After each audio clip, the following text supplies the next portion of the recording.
epidemic of AIDS in the hemophilia community was preventable.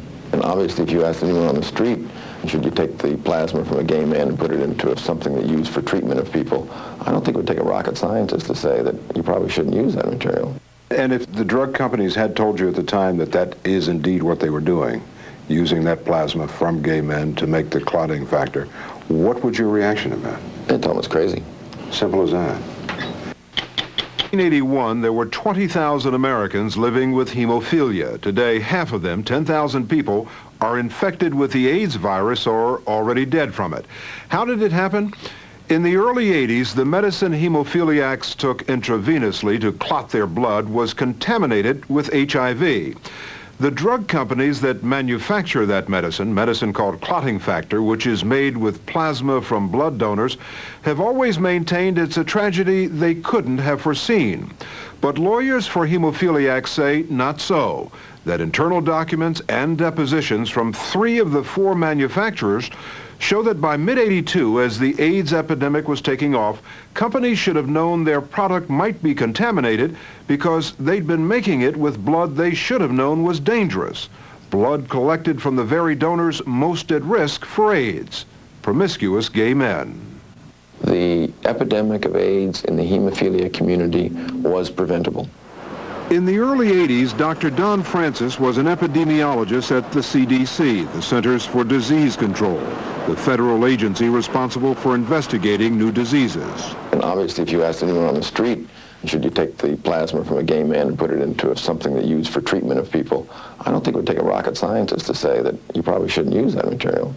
And if the drug companies had told you at the time that that is indeed what they were doing, using that plasma from gay men to make the clotting factor, what would your reaction have been? They'd tell them it's crazy. Simple as that. So why were the drug companies recruiting homosexual donors? Because gay men had just the kind of plasma they needed to make another medicine they sold, gamma globulin, a drug that's injected to prevent hepatitis B. At the time, Tom Dries was president of one of the drug companies, Alpha Therapeutic. Gay donors were recruited specifically for one purpose, and that was that they had, generally, a high level of hepatitis. And we needed high level or high titer hepatitis plasma to make gamma globulin and to make hepatitis vaccines. So they were very necessary. Were your competitors recruiting homosexual donors as well? Oh, sure, sure. So it was well known that to make certain products, you need certain plasma, and gay donors had it. Right. In the early 80s, in the midst of the gay sexual revolution, the majority of gay men living in big cities like San Francisco and New York had contracted hepatitis, a virus transmitted by sex and blood. So advertisements were placed in gay magazines urging men who'd had the virus to come in and sell their plasma because it was needed to help develop a hepatitis vaccine. Now, the important point is that if you're recruiting gay donors for that purpose, that you not use the plasma from the gay donors for anti-hemophilic factor. That was very important. According to Dries, FDA regulations at the time forbid using that blood with a history of hepatitis, except for products that required it.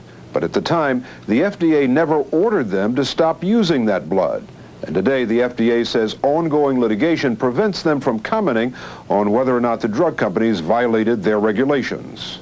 They were supposed to be collecting this high-risk plasma and isolating it in the production process so it didn't get into the pools with the, quote, healthy and normal plasma. They put it all in the same pools. Corey Dubin, a hemophiliac with AIDS and a leader in the battle against the drug companies, says this tragedy might never have happened if companies had followed the FDA's hepatitis regulations. The very policies by which they were collecting plasma could only have resulted in this. When AIDS happened in the early 80s, you didn't know at that time, the community didn't know at that time, that the companies were targeting that population most susceptible to AIDS. That's right. We had no idea. We had no idea. If you had known, all hell would have broke loose. Dubin says companies made clotting medicine with the plasma collected from gay men because once that blood was collected, it was cost-effective to get as many products out of it as they could. It was also cost-effective to make it in large batches that combine the blood of up to 20,000 donors.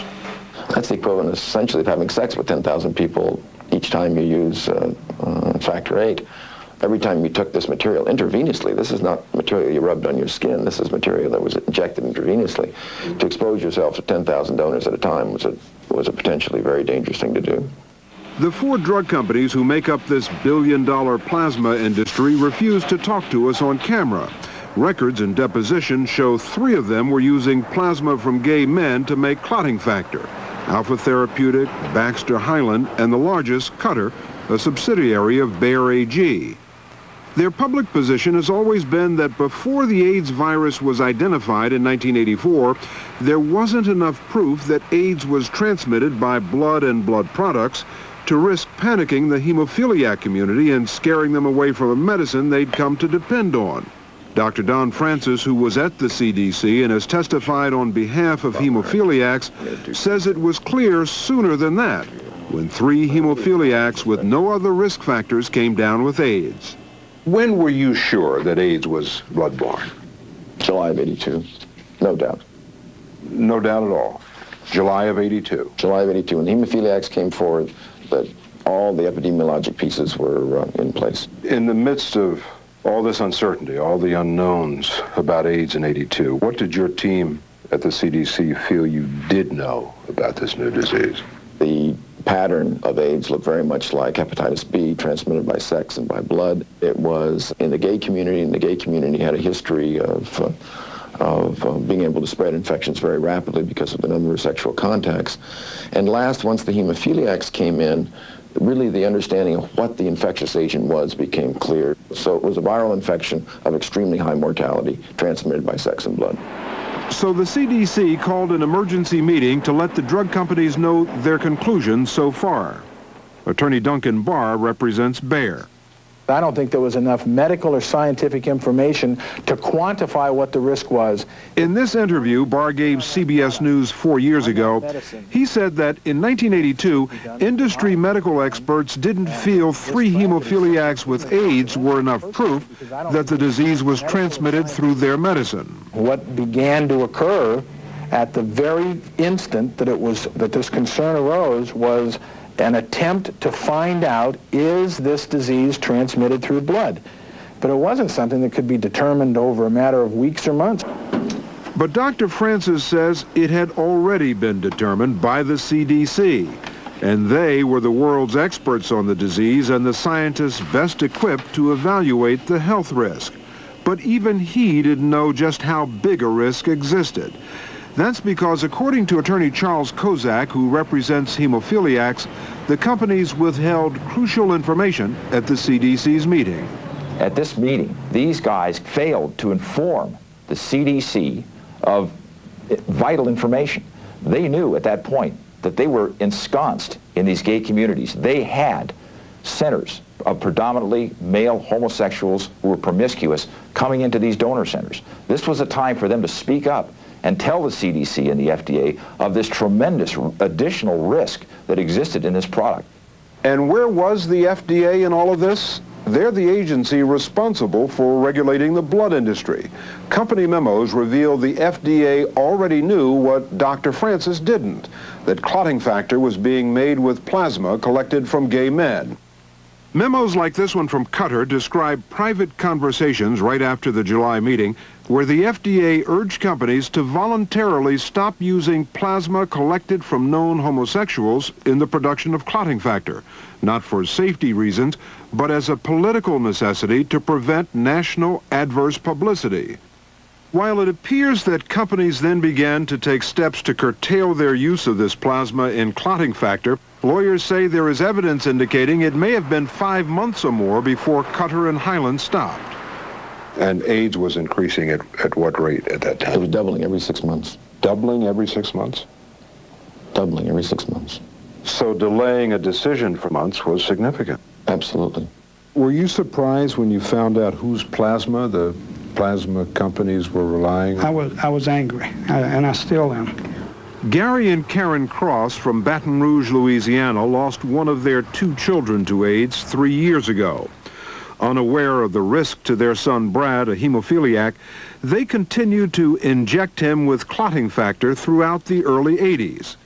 When he was only 8 years old, he was diagnosed HIV positive. He survived almost 10 years before he died. The Crosses are one of the families suing the drug companies. I knew the blood was made from donors. We were donors. Our church would have blood drives. Those were the people who I thought were contributing to this medicine. And when you found out that they were actively recruiting blood from men in the gay community? Very upset. Very upset. It's not just Brad Cross's story. It's 10,000 other people in the United States. You know, you watch the TWA flight that went down and people were outraged. You watch the Oklahoma bombing and people were outraged. 10,000 people have been killed or will die from AIDS because they made a business decision. What about the FDA? Did they do their job during this crisis? They were not using their regulatory authority, which they had. CDC did not have regulatory authority. We can make recommendations, but we could not tell them to do something. We could not jerk their licenses away from them. FDA had that authority. You have to understand that the blood industry is very influential with the FDA. It's kind of, in the 80s, was an old boy club. And the FDA was not about to interpret their regulations to, in any way, cost them donors. And of course, they were very dependent on gay donors. The single largest cost in the plasma fractionation business or in the Red Cross blood business is finding a new donor recruitment. Tom Dries was president of Alpha Therapeutic. So if you lose a donor, you've got to spend time and money to replace that valuable resource that you had. Tell me about the manufacturer's relationship with the FDA at the time. It's been described as too collegial, and I think that was true. Many of the companies, including my own, when people retired from the FDA, we hired them immediately to come work for us because they had friends back there, they understood how the system worked, and so forth. There was too much of that, in my opinion.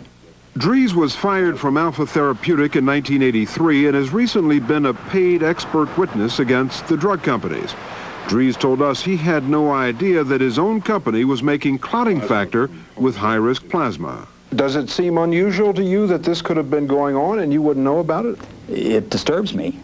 I suppose like any boss, to find out something's going on out in the factory that is not only I don't know about, but is directly opposed to my policy. What would your reaction have been at the time if you had known that they were using the plasma collected from gay men in the manufacture? I would have stopped at number one. I would have recalled all the material that had been made under that